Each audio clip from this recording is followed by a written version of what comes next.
YouTube. I want to talk about this Glock 23. Just real quick. I'm not going to go too in depth. This is a Gen 2. I bought this used at one of my local pawn shops where a buddy of mine works, and I got a good deal on it. I know I'm not left-handed, so I just switched over. I paid $300 out the door for this. He wanted three something, but it's a little older, and I was like, "Give me a better deal." Of course, he did, since I'm a good friend. But $300, if you can talk him down to $300 for a Glock 23, I think that's a fair price. Like I said, the Gen 2, so it's older, but it works just fine. Still in great shape. Uh, you know, second gen, but it looks good. Yeah. See if I can line that up. Anyway,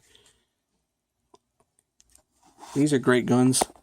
Glocks are always great guns, especially when you get them for a deal. And I usually keep hollow points, for the house or whatever. These are Hornadies. But when I'm out in the just for target practice or whatever, I use some Winchesters. These are the ones I use for self-defense if needed. Hopefully I'll never have to, but same pawn shop. They had some cheap ammo. I got this for $12. Never used it. Don't know if it's any good or not, but I'll take it out and practice with it at least and see how it goes. Compared to my usual, we'll see. Anyways, Glock 23 holds 13 rounds. See if you can see it here. Yeah,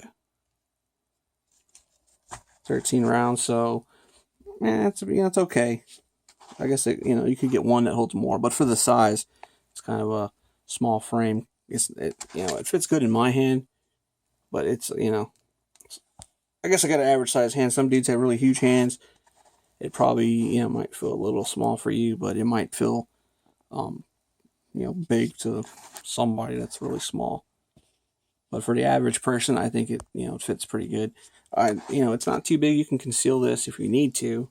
It's not the best for conceal carry, but it's definitely not the worst. There's a lot bigger out there. And for 13 rounds, I think that's okay. So I'm thinking about trading it or selling it, because like I said, I had it for a while, but I don't know. My dad wants to buy it from me, so I might sell it to him.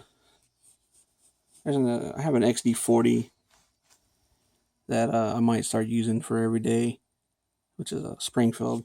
And this Glock is, like I said, there's nothing wrong with the Glock. It's just that, my dad's been wanting it, so I might give it to him. We'll see. And then the XD40 would probably be something I'd carry every day. Of course, I might get another Glock, afterwards, because it's hard not to have. You need to have at least one Glock in your collection. So I might just get a Glock 17 because I kind of want a 9mm, and these are 40 calibers. So we'll see how it goes.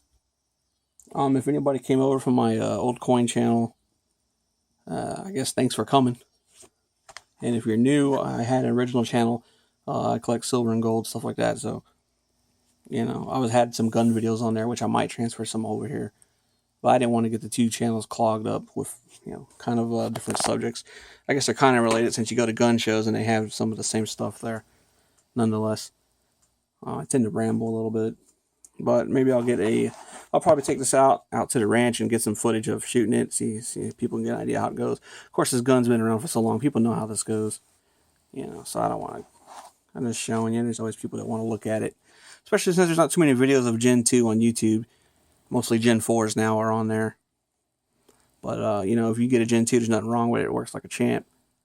They're going, I see them online anywhere for $3 something, sometimes $4 something, but I wouldn't pay over $400 for this.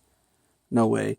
If you get it for $300 like I did, you'd be a fool not to buy it unless you just don't need it, or or unless you can get it for a better deal, then go for it, man. So maybe I'll do a comparison between this and the XD40. I kind of feel like I should have like a Gen 4 Glock if I'm going to compare that to the XD40, but maybe not. I'll probably compare them anyway. I don't know. See how that goes. I also have a Smith & Wesson SD9, which is, you know, kind of like a bootleg of a Glock, if you will. It's not an M&P. Of course, everybody knows it was like a Glock copy. So, you know, maybe there's some similar traits. I think it was a copy of a Glock 17 or a Glock 19. I can't remember. I think it's a 17 though, because it's the 9mm, the one that I had.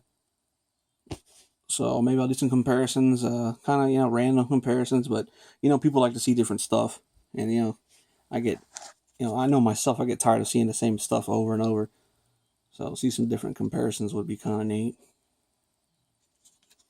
Alright, first video on this channel. I know it's a little rough. Hopefully it gets better with time. We'll see how this goes. Thanks for watching.